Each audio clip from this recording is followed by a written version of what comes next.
Good morning, everybody. Matt Modi here to give you my favorite MLB home run predictions for today. We are talking Wednesday, July 23rd. The Dong Report is back in your life. I'm going to have 9 guys on Dong Watch for you to lock in for today's MLB betting slate. Honestly, I probably could have gone like 15, 20 deep. I really did like the home run slate for today, but I'm sticking to the 9 that I have. Of course, going to start with my 3 favorite as well for those of you that just want to lock in the favorites. Granted, the favorites haven't done so great recently. The other plays have. The favorites have not, which is kind of just an argument for why spraying the board does make the most sense. We'll get into all that. Before we do, let's do a recap from yesterday, which ended up being a decent day overall. We did manage to get 3 guys to hit a home run. 3 guys hitting a home run does equal profit. Not an amazing day of profit, but we were up 0.64 units. That's pretty good. Thank you to Kyle Schwarber for coming through, and then the 2 Rockies guys came through with home runs as well. We had some tough luck with Matt Chapman. He hit a triple that was like a home run in 17 of 30 stadiums, hit the tippy top of the wall over 400 feet. That was brutal. That unfortunately happens, though. You're just going to kind of have to get used to that. But we'll take a day in which we were up a little bit over a half unit, and that did bring us in the green on the year. It's been kind of going back and forth. Like I'll have a day where we make it up, we make it in the green, and then I'll have a bad day, we go back down to the red. So I haven't been able to have sustained success to get us well within the green, but I'm happy to have that number be a green when you kind of think about the entirety of the season. It's been the tale of like 4 seasons basically. Really hot, then really cold, then mildly hot, and then it's kind of just been breaking even since then. So hopefully we can get ourselves on a nice pronounced hot streak, but glad to be in the green. Really, really good weather in a couple games today. Like this Wrigley game is exactly what you look for home runs. Double digit, well, hot. Game's going to start in the high 80s, lower 90s. Double digit winds blowing out at Wrigley Field is exactly what you look for. Now, Ballpark Pal only has it as a plus 25% home run index. You go over here to Weather Edge, and this is kind of more in line with what I think it is, plus 52.8% home run edge. So just keep in mind that this Cubs game should be dongs galore. I'm going to have some picks in that one. In terms of the other ones, I didn't have anything in these top 2, which is, again, sometimes I feel like I'm forcing it with the weather, so I try to kind of combat myself from that. Do have some in Coors Field, nothing at Dodger Stadium. But again, pretty confident in what we have for today. So let's talk about it. One game in which, or one play, which is not in a positive weather game, is this play backing Spencer Torkelson. I'm taking him to hit a home run. Ballpark Pal doesn't have it as an EV play for them because of the weather. It's plus 350 odds at FanDuel. This is kind of a situation where I'm just almost throwing caution in the wind with the weather and saying it's still worth taking this player. The weather, it's not horrible. -5 home run index is mostly because PNC Park is a pitcher's friendly park. If you go just from the weather, it's a +6, and Weather Edge thought it was a +12. So not terrible from a weather perspective. But Torkelson, you look at him since the All-Star break, 9 hard hits. That's really, really good. Now, that has not led to a barrel, which means it's not led to a home run. But his fly ball rate is above 40%, and his pull rate is 50%. So he's hitting the ball hard, and he's putting them all in the air, and he's pulling it. That's kind of exactly what you look for. Now, the barrels haven't quite come yet, but they will. He had a good day at the plate yesterday. He had a double, 106.8 miles an hour off the bat. He had a single, 102.9 miles per hour off the bat, and then he had another hit. It was a double that was 96 with a negative launch angle. So it's really just those top 2 that were both 100 degrees in terms of, or 100 miles per hour in terms of exit velocity, which is great. Going up against a pitcher in Bailey Falter, who's been an absolute dong machine over the last 5 weeks. These are his last 5 starts. Home run every 10 at-bats to right-handed hitters. That's disgusting. These numbers across the board are as bad as it possibly gets. Fly ball rate high, line drive rate high, and then everything else is in the red. Everything. Very, very, very, very bad. He throws a 4-seam fastball almost 60% of the time to right-handed hitters. Torkelson annihilates 4-seam fastballs from lefties, 17% barrel rate, 63% hard hit rate, 68% fly ball rate. That is phenomenal. And you look at torque in general against lefties, ISO rate 362. I mean, really, really good numbers against lefties in general. He's one of the best hitters in baseball, specifically against left-handed pitching. When you look into the sample size as well, like you see a couple guys above him on the Tigers, but they have 44 and 31 at bats versus Spencer Torkelson's 94. So one of the best hitters against lefties, going up against the dong ball pitcher who he crushes the pitch mix. You know, I was okay with the not great weather on this one because there's so many other things in favor of this play. That's play number one. Play number two, I'm going to go with Willson Contreras to hit a home run. He is also offered at plus 350 odds. This one is at bet 365 as the best offered price. So this one, we do get a positive weather game being played at Coors Field, plus 16% home run index, taking into account both the weather and the stadium. This is mostly the stadium at Coors Field. They're heavy winds, but Coors isn't really impacted by wind. In the mid to high 80s with low barometric pressure, that leads to high carry. So that's just Coors Field for you. Contreras has been hitting very, very well since coming back from the All-Star break, kind of similar to Torque. He also has 9 hard hits, but he's also been able to barrel them up. He's got 3 barrels in that stretch. Fly ball rate of over 40% is good. Now the pull rate is low, but that's okay because everything else looks really good. He also had a phenomenal day at the plate yesterday. Did not lead to a home run, but you look at what he did yesterday. He had 3 hard hits, and those hits were absolutely crushed. A double, 111 miles per hour off the bat, traveled 406 feet. Would have been a home run in 17 of 30 stadiums. Now, Coors, the ball carries more, but they also have a big outfield. So you're going to see situations like this. The same thing happened to Jordan Walker.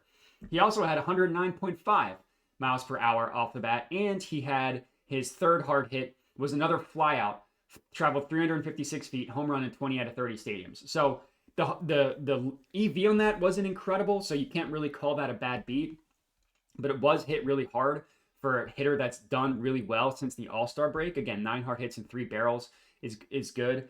He's going up against Kyle Freeland of the Rockies, who's another left-handed pitcher. Now, he is not terrible in terms of the home run department. You look at him on the year, home run every 35 at-bats. For someone that plays in Coors, that's actually pretty good.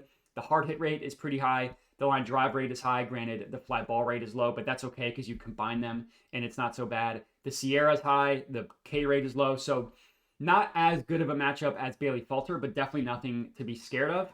And while Contreras doesn't have quite as good numbers against lefties as Torkelson on the entire year, he does hit them very well. 11% barrel rate, 48% hard hit rate, 28% fly ball rate. And the recent form for Contreras since the All-Star break has been fantastic. So I do think that he's a worthy play. Second of my 3 favorites. And again, he was at plus 350 odds as well. And then my third of my 3 favorites is Ketel Marte. I also have Eugenio Suarez in this game as well. So I'm just going to talk about that. I talk about them together. But in terms of my 3 favorite, it's Ketel over Suarez. Now, they're both hitting well. Granted, Ketel, he didn't play the first series post All-Star break, dealing with his house getting broken into and just being there for his family. But he had a really good day at the plate yesterday, even though they only scored 1 run. He had 2 hits that were crushed and both above 100 miles an hour EV. A line out, 20-degree launch angle, 364 feet. And then he had a flyout, 22-degree launch angle, 356 feet. They were both against Framber Valdez, who's one of the best pitchers in baseball. And what he does is he just keeps the ball low. So Ketel Marte smoking 2 baseballs off of him is pretty impressive. And this is another left-handed pitcher. This time it's Brandon Walter of the Astros. There's another guy that's a dong ball guy. 8 home runs given up to righties on the year. Home run every 18 and a half at-bats to right-handed hitters. That's on the year. You look over the last 5 weeks just to kind of get a recent sample size. It's even worse. Home run every 13 at-bats. Now, his additional stats don't look terrible. Like, it's just his home run per 9 and his ISO rate that are red. The hard hit rate, the barrel rate, the fly ball rate is kind of high. So you can make the argument that he's gotten a little bit unlucky with these home runs, but they have come. And it's 2 hitters that hit left-handed pitching really, really well. Eugenio Suarez, he's been among the best home run hitters in baseball the entire year.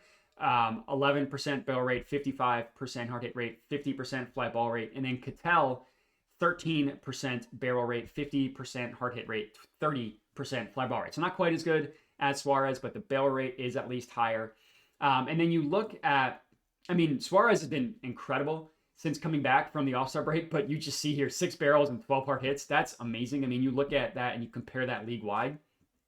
Literally the most hard hits of anybody, and also literally the most tied with Salvador Perez with the most barrels of anybody as well. So yeah, when a guy hits 5 home runs in like 5 games, it's going to look pretty impressive. So the odds on them, another reason why I ended up going with Ketel over Suarez is just the odds. Ketel you could get at plus 410 at Fanatics, whereas Suarez is plus 375 at Bet365. But that's play 3 and 4 with Ketel being part of my 3 favorites.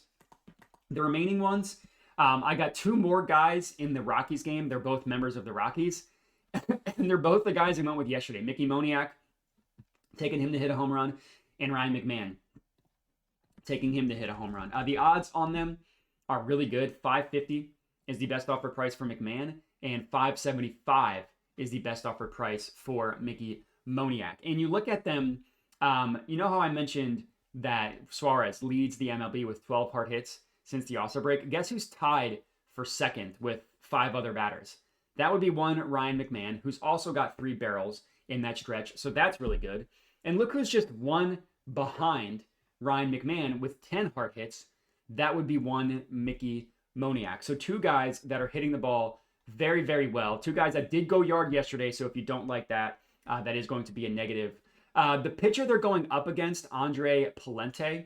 So he's definitely not a home run guy by any means, but you look at him over the last 5 weeks and he can get hit up by lefties. Home run every 28 at bats is not, we want that number. It's good when it's under 20. It's still kind of good when it's under 25, and it's acceptable when it's under 30. Palente over at 28 and a half at bats is fine. It's acceptable. The hard hit rate is high. The line drive rate is high. Granted, the fly ball rate is low. He's always been somebody that's good at keeping the ball down, but the line drive rate is high. And the biggest thing is he throws the four-seam fastball over half the time. Both of these hitters hit four-seam fastballs really, really well from left-handed or for right-handed pitching, and they have recently. You look at we want to look at the four-seam fastball. The top 2 guys on the Rockies, Ryan McMahon, Mickey Moniac, four-seam fastballs from righties, 10% barrel rate for each, 53% hard hit rate for McMahon, 59% for Mickey Moniac. The fly ball rate is higher for Moniac as well, but the K rate is also higher. So you kind of take into account both of those things. You look over the last month, Mickey Moniac's been hitting them really, really well. Just green numbers across the board. Not so good for Ryan McMahon, but we've seen how good he has been recently. Not only did both of those guys go yard yesterday, but they just had good days at the plate in general. You go through their hard hits, 3 for Mickey Moniac, 2 for Ryan McMahon, and you look into those 3. McMahon, negative degree launch angle, so obviously not that great, but 108 miles an hour off the bat is good. His home run, 106 miles an hour off the bat. Mickey Moniac's home run, 106 miles an hour off the bat. And then he also had another hit at 105. And then he had another hit, a flyout at 96. So pretty good day at the plate for both of them. Pretty good, decent pitching matchup for both of them, but a good pitch mix. I think it's worth taking them, especially when you consider the 550 and 575 odds that we are getting on them.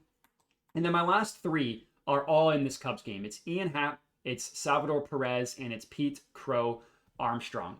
Both of these pitchers are home run guys. The reason why I didn't take like 5 guys on the Cubs and 3 guys on the Royals is nobody is red hot on either of those teams except for Salvador Perez. Salvador Perez, 6 barrels, 9 hard hits since coming back from the All-Star break. He is very, very good. Fly ball rate, 60%. Pull rate, 47%. That's exactly what you want in a weather situation such as this at Wrigley. Now, the pitching matchup is not amazing for Salvador Perez. Colin Ray is pitching for the Cubs.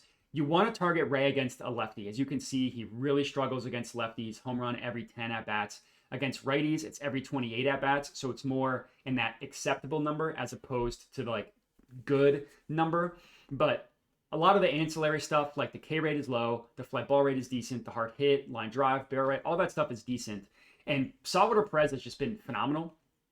The odds on these guys are definitely stinky. That's why none of them really made my favorites. But Perez, actually, I'm going to refresh this because the odds changed a little bit on two of them. So we go back. Perez is 300 at FanDuel. Hap is 400 at FanDuel. And PCA is 320 at FanDuel. That's the best offered price on all three of those guys. So ideally, you'd want a lefty against Cullen Ray, but a righty is okay. And with the way Perez has been hitting, I'm okay with the pitching matchup not being perfect. And then the other two, the Cubs guys, like I said, nobody on the Cubs is hitting the ball that well. Granted, PCA did miss some time. So 2 hard hits, 2 barrels, and 6 hard hits, there we go, is acceptable considering he did miss some time. And then Hap has been pretty good. 3 barrels and 8 hard hits is pretty good. You see nobody like Tucker, no barrels. Bush, no barrels, only 3 hard hits. Now, he came in and pinch hit yesterday, but like he hasn't really done anything.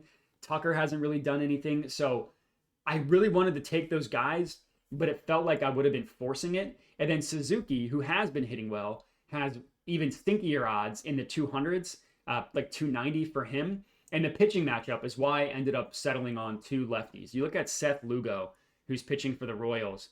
His numbers against righties, generally pretty good. A lot of green you see, except for line drive rate is high, but the hard hit rate is not that bad. The barrel rate is kind of below average, but not really. You look at him against lefties, it's red across the board. Barrel rate, 14% almost. Hard hit rate, 55%. Fly ball rate, 34%. So the line drive rate is lower. Fly ball rate is kind of higher. And home run every 16 and a half at-bats in this stretch is really bad. You look at him on the year, home run every 17 at-bats against righties, every 41 at-bats, 17% against lefties, 41 against righties. And you see more so green across the board against lefties. So the pitch mix, he throws a bunch of pitches, so you really can't look a ton into that. Bush was really good before the All-Star break, so if you think I'm putting too much emphasis in like this 5-game sample size, then Bush makes a lot of sense. If you don't care as much about the pitching matchup, you could go with Suzuki, but I didn't love the odds, and it's not like Suzuki's red hot. I mean, 5 hard hits and 2 barrels. Compare that to like Ian Happ, 8 hard hits, 3 barrels, and compare that to some of the other guys we took. That's kind of why I held off of Suzuki. So Salvador Perez, Ian Happ, and Pete Crow Armstrong round out my final 3 for today. And that's all we got. So going to be 9 total guys on Dong Watch for today. 3 guys in the Cubs game we just talked about, PCA, Ian Happ, and Salvador Perez. 2 guys on the Diamondbacks, Ketel Marte and Eugenio Suarez. We got 3 guys in this Rockies game, Contreras on the Cardinal side, and then McMahon and Moniac on the Rockies side, and then Torque in the Tigers-Pirates game. My 3 favorites were Torque, Contreras, and Ketel Marte. Good day yesterday. Decent, mostly break even the day before that, so hopefully we can have an even better day today. Appreciate everybody for watching. Make sure to like the video, comment, subscribe, bet responsibly, all that good stuff, and have a good one.